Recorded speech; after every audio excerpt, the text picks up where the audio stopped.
Hello my dear friends. तो दोस्तों, आज हम डिस्कशन करेंगे multiple choice questions of concept of probability.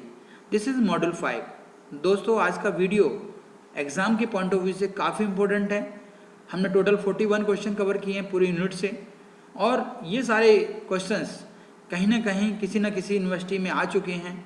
तो दोस्तों, आप एग्ज़ाम से पहले ज़रूर प्रैक्टिस करें, और हमारे चैनल डॉक्टर संजीत कुमार को सब्सक्राइब नहीं किया है तो आप उसको सब्सक्राइब भी कर लें। तो स्टार्ट करते हैं मॉड्यूल 5। तो पहला question, the sum of the probability overall possible values of a discrete random variable must be. तो दोस्तों, आपको मालूम ही है किसी भी प्रोबेबिलिटी का सम, चाहे जो भी पॉसिबल वैल्यूज हैं उनका सम कभी 1 से ज़्यादा नहीं आ सकता। इसका मतलब जो प्रोबेबिलिटी है वो 100% होती है, 100 से ऊपर नहीं जा सकती। इसका मतलब इसका जो सम होगा वो आंसर आपका 1 होगा। So this is your answer. काफ़ी इजी क्वेश्चन है, आप आसानी से इनको समझ सकते हैं।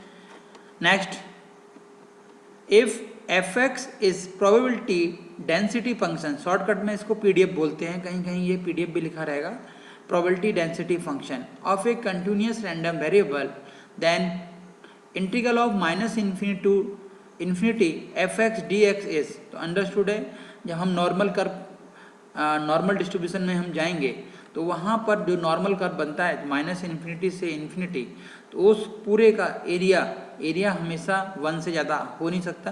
तो this is answer is 1।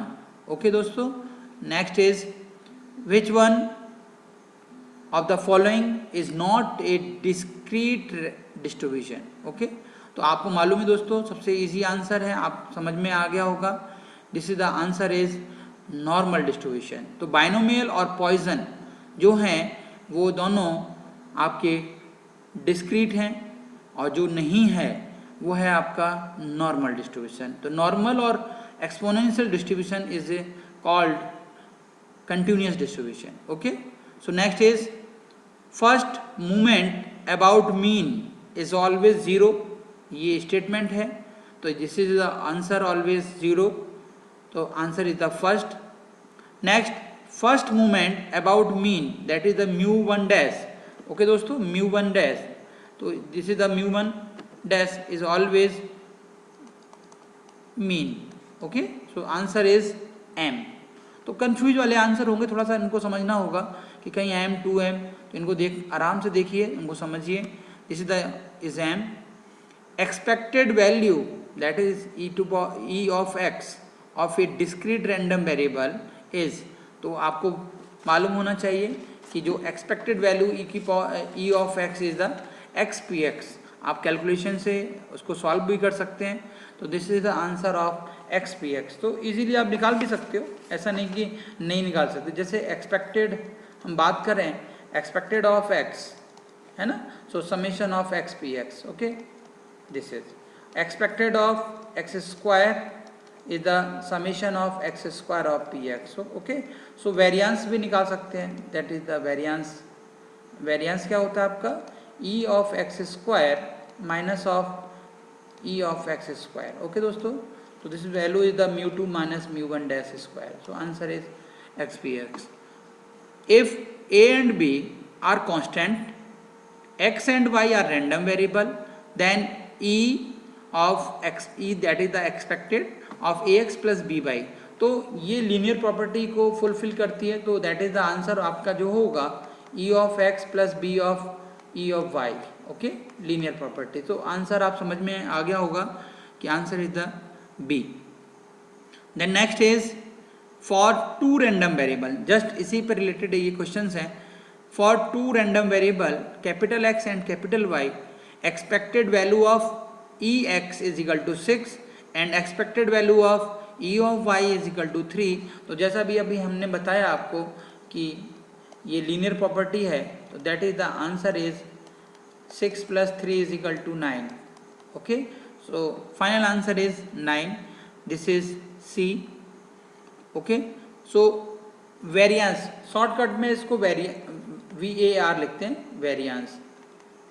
Okay दोस्तों, variance that is a of आप बताइए, आप थोड़ा सोच रहे होंगे कि व्हाट इज द वेरिएंस, कितना होना चाहिए आपके हिसाब से ये वेरिएंस की value. So variance of e of x, a of x, okay, so easily a square variance of x, so answer आपके हिसाब से बिल्कुल सही आप समझ रहे हैं, सी आंसर होगा इसका, ओके। और expected is a of ex, तो आप समझ में आ रहा होगा। अगर हम e of ax की पूछते बात, तो अगर e of ax पूछते तो हम आंसर हमारा a into expected of x होगा, ओके ठीक है, this is the expected of x not x, okay. So here out of the values which one is not possible in probability, तो दोस्तों आपको मालूम है प्रोबेबिलिटी में कभी भी नेगेटिव वैल्यू नहीं होती, नॉन नेगेटिव, ओके। तो आप समझ में आ रहा होगा, पहली जो फर्स्ट आंसर है वो आपका पॉजिटिव है दोस्तों, ये भी पॉजिटिव है, ये भी पॉजिटिव है, बट ये जो है फोर्थ आंसर वो -0.5 है, तो इस प्रोबेबिलिटी कभी भी नेगेटिव पॉसिबल नहीं है। सो आंसर जो होगा दोस्तों इसका डी होगा। तो ऐसे छोटे छोटे क्वेश्चन जिनमें आप थोड़ा सा अगर सोचेंगे ना तो उनका आंसर बिल्कुल एग्जैक्ट आप दे देंगे, है ना। Next, a discrete probability function is always, जैसे कि मैं बात कर ही रहा था आपसे, a discrete probability function is always non negative and lies between 0 and 1, okay दोस्तों, 0 और 1 के बीच में हमेशा लाई करेगा, तो आंसर जो होगा आपका 0 and 1। तो छोटे छोटे क्वेश्चन हैं जिनको आप समझ सकते हैं आसानी से। A random variable that has value either finite or infinite number is known as discrete random variable, okay. तो कंटिन्यूस पॉसिबल नहीं है, एक्सपोनेंशियल नहीं है, नॉर्मल में नहीं हो सकता, वो हमेशा डिस्क्रीट रैंडम वेरिएबल में वो वैल्यू आएगी, ओके। मीन, अब यहाँ से आपका जो सिलेबस है वो पहले प्रोबेबिलिटी डेंसिटी फंक्शन के थे, कुछ वेरिएंस के थे, अब यहाँ पर स्टार्ट हो रहा है आपका न्यू टॉपिक बाइनोमियल डिस्ट्रीब्यूशन। तो जितने भी डिस्ट्रीब्यूशन है 3 टाइप्स के, बाइनोमियल है, पॉइजन है, नॉर्मल है, एक्सपोनेंशियल है, ये सारे डिस्ट्रीब्यूशन हम यहाँ पर एक एक करके बताएंगे आपको। मीन एंड वेरिएंस, तो दोस्तों बाइनोमियल डिस्ट्रीब्यूशन का जो मीन है वो आपको मालूम है NP होता है, और जो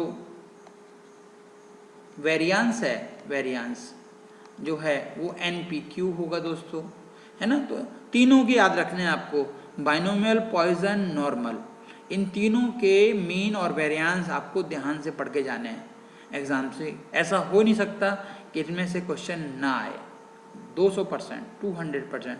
अपन प्रोबेबिलिटी पढ़ रहे हैं, 100 की बात हो रही है, 100% की मैं बोल रहा हूँ कि अगर आपने तीनों अच्छी तरह से पढ़े हैं तो 200% क्वेश्चन इसमें से आएंगे, ओके। सो आंसर आपके हिसाब से आप समझ में आ गया होगा कि आंसर जो है हमारा NP और NPQ है। तो NP is the mean of binomial distribution and NPQ is the variance of binomial distribution, okay.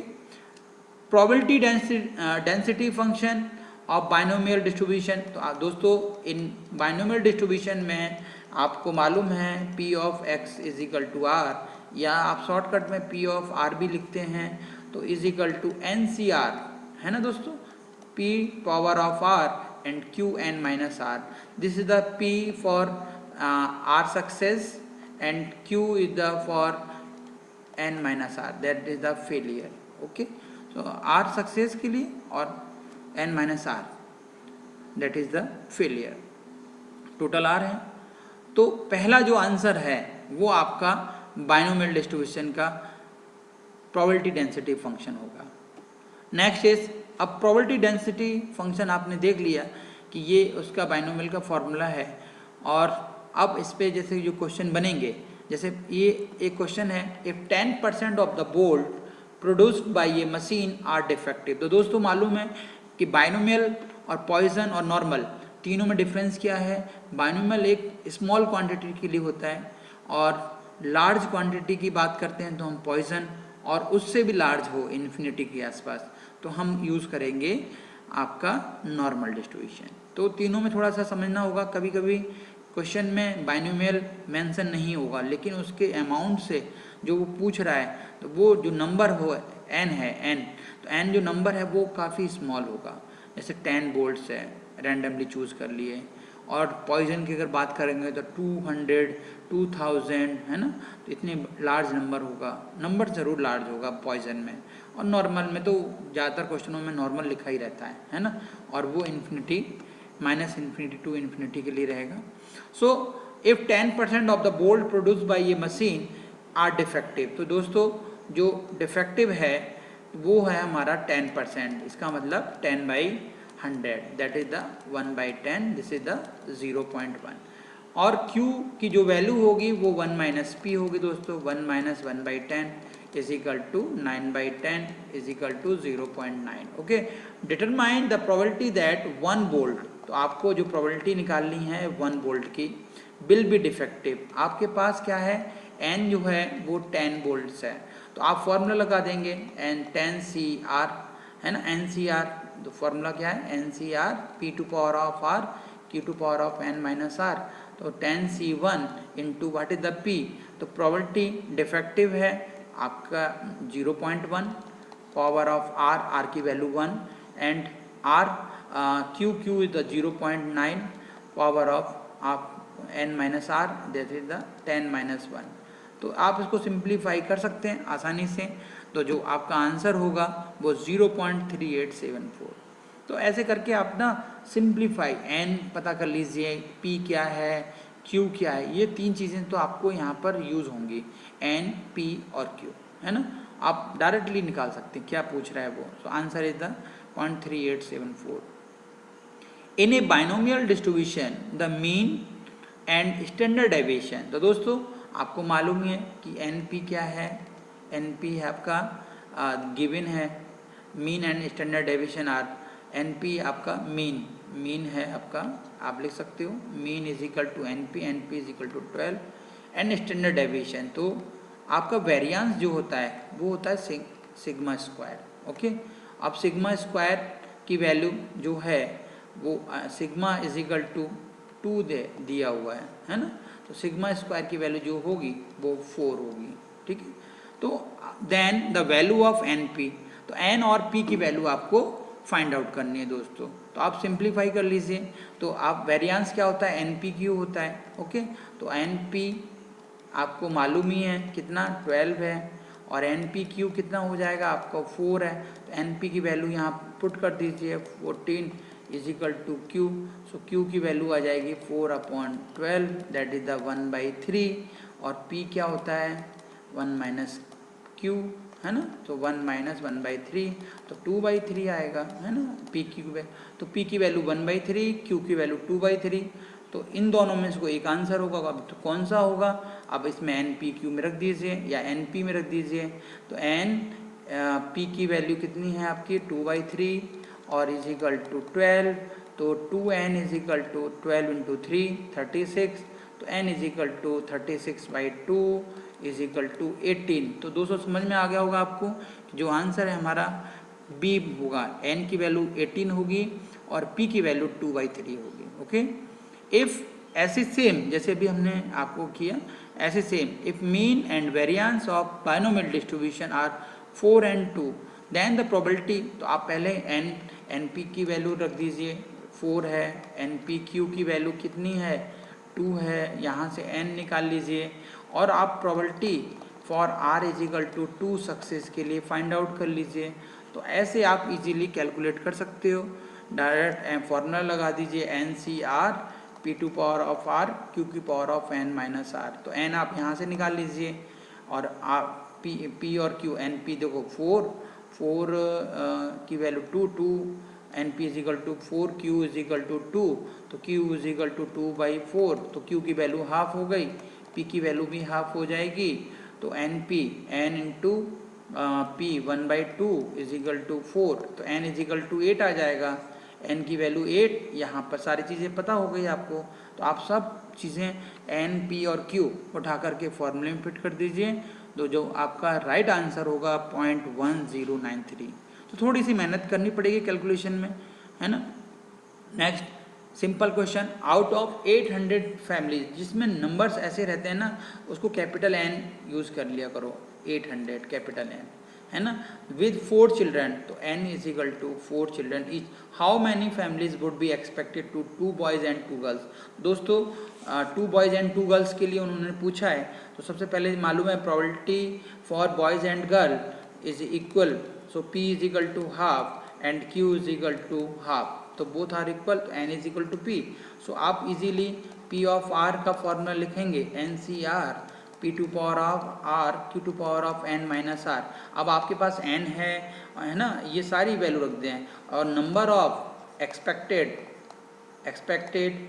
है ना to have 2 boys and 2 girls is equal to capital N into P R. तो कैपिटल N आप 800 की value into P are जो भी निकालेंगे, n कितना है 4c है ना, 2 बॉयज़ की बात कर रहे हैं तो दोनों बराबर होंगे, 4c 2, अब p की हाफ पावर ऑफ r की value that is the 2 and half is the 4 minus 2। सो आप सिंप्लीफाई करके लेके आएंगे, जो प्रोबेबिलिटी आएगी वो 3/8 आएगी, है ना, तो 3/8 इंटू 800 आई थिंक, तो 800 इंटू 3/8 आंसर आपका होगा वो 300 होगा दोस्तों, ठीक है। तो आप ऐसे करके इजीली सिंप्लीफाई कर सकते हैं। तो ऐसे टोटल 800 में से 300 फैमिलीज ऐसी होंगी जिनके पास 2 बॉयज़ एंड 2 गर्ल्स होंगे, तो आप आसानी से कैलकुलेट कर सकते हैं। आप द सम ऑफ, जैसे भी हमने क्वेश्चन बताया था अभी, the sum and product of mean, तो मीन जो है आपका वो 24 है ना, तो NP the sum and product of mean and variance is 24 and 128। The value of, आप आसानी से वैल्यू ऑफ n निकाल सकते हैं इजीली, जैसे अभी हमने समझाया था, है ना। तो आंसर जो होगा वो होगा आपका 32। तो आप इजीली कैलकुलेट भी कर सकते हो, ज़्यादा दिक्कत नहीं है नहीं इसमें, क्योंकि अभी जस्ट मैंने करा चुका हूँ। Next, 6 dice are thrown 729 times. तो दोस्तों टोटल, जैसे मैंने अभी बात की थी, capital N is the 729 and dice what is the p is the, do you expect at least 3 dice, okay, 3 dice getting so a 5 or 6, okay, at least 3 के लिए पूछा है। सो दोस्तों here p at least r at कम से कम 3, at least का मतलब ये r greater than 3, मतलब 3 कम होगा, 3 से कहाँ तक होगा 5 और 6। तो दोस्तों तो ये आप जो वैल्यू निकालेंगे वो 3 होगा, प्रोबेबिलिटी 4 की निकालनी पड़ेगी, प्रोबेबिलिटी 5 की निकालनी पड़ेगी, प्रोबेबिलिटी ऑफ 6 की निकालनी, तो ये आपको चाहिए ये सारी वैल्यू। तो आप सारी प्रोबेबिलिटी निकाल सकते हैं, और जो वैल्यू होगी p और q, p की जो वैल्यू होगी वो 2 क्या 5 एंड 6 पूछा है आपसे, तो आप ये 2/6 दैट विल बी 1/3, ओके 1/3। सो आप इजीली निकाल सकते हो, and q is the 1 minus p होता है, सो 1 माइनस 1/3 दैट विल बी 2/3। तो ये वैल्यू आप यहाँ पुट कर दो, और लास्ट में capital N into P R, तो 729 into probability for r at least 3 के लिए, है ना। सो आंसर आपका जो आएगा वो 233 आएगा दोस्तों, आप एक बार कैलकुलेट जरूर कर लें, है ना। तो आंसर इज 233, ठीक है। Next is mean. अब बात प्रोबेबिलिटी की काम खत्म हो गया, अब हम पॉइजन पे आ गए हैं। Mean and variance of Poisson distribution. तो दोस्तों मैं आपको बता दूं कि मीन और वेरिएंस पॉइजन डिस्ट्रीब्यूशन का हमेशा सेम रहता है, that is lambda, lambda is equal to NP। तो वो दोनों चीज़ें सेम होगी, तो आपको समझ में आ रहा होगा कि जो आपका आंसर है वो आंसर है आपका C, दोनों ही NP। In a certain factory turning razor blade there a small chance, so here small p is equal to 0.05 and are defective. The blades are in packet of 10. Use Poisson distribution to calculate the approximate number of containing one defective. तो आपको probability जो निकालनी दोस्तों r is equal to 1 के लिए निकालना है। दोस्तों जो फॉर्मूला है e to power of lambda, lambda power of r upon factorial r, तो दोस्तों ये फॉर्मूला आपका पॉइजन डिस्ट्रीब्यूशन का है ना। तो यहाँ पर भी वही क्वेश्चन बन सकता है कि what is the PDF probability density function of Poisson distribution, तो आंसर इज दिस, है ना। तो ऐसा आप क्वेश्चन एक आ सकता है। सो नाउ जो आप आसानी से सारी वैल्यू पुट करते हैं, तो जो आपका फाइनल आंसर होगा वो 196 आएगा। Next, if the probability that an individual suffers a bad reaction, okay, तो आपको एक दिया हुआ है प्रोबेबिलिटी 0.001, सेम क्वेश्चन, और जो आउट ऑफ जो n है, मैंने आपको बताया कि जो लार्ज नंबर होते हैं उसमें हम पॉइजन डिस्ट्रीब्यूशन यूज़ करते हैं। अब यहाँ n 2000 है ना। अब आपको उन्होंने प्रोबेबिलिटी पूछी है r = 3 के लिए, तो फॉर्मूला लगाएंगे e की power of lambda, lambda to power of r upon factorial r। अब r की वैल्यू तो मालूम है लेकिन लैम्डा नहीं मालूम है, तो लैम्डा कैसे निकालते हैं, n इंटू पी से, तो 2000 इंटू 0.001, सो लैम्डा की जो वैल्यू आएगी वो 2 आएगी, तो -2 की पावर ऑफ 3 अपॉन फैक्टोरियल 3। तो इसका जो आंसर आएगा दोस्तों, आप खुद कैलकुलेटर सॉल्व कर सकते हैं, 0.179, ठीक है। In Poisson distribution with unity mean, the mean deviation from mean, okay, ये पूरा डेरिवेशन है, ये स्टेटमेंट भी है, तो आप इसको याद कर सकते हैं, 2/e of standard deviation, sigma is called standard deviation, so answer is the first, is the right answer।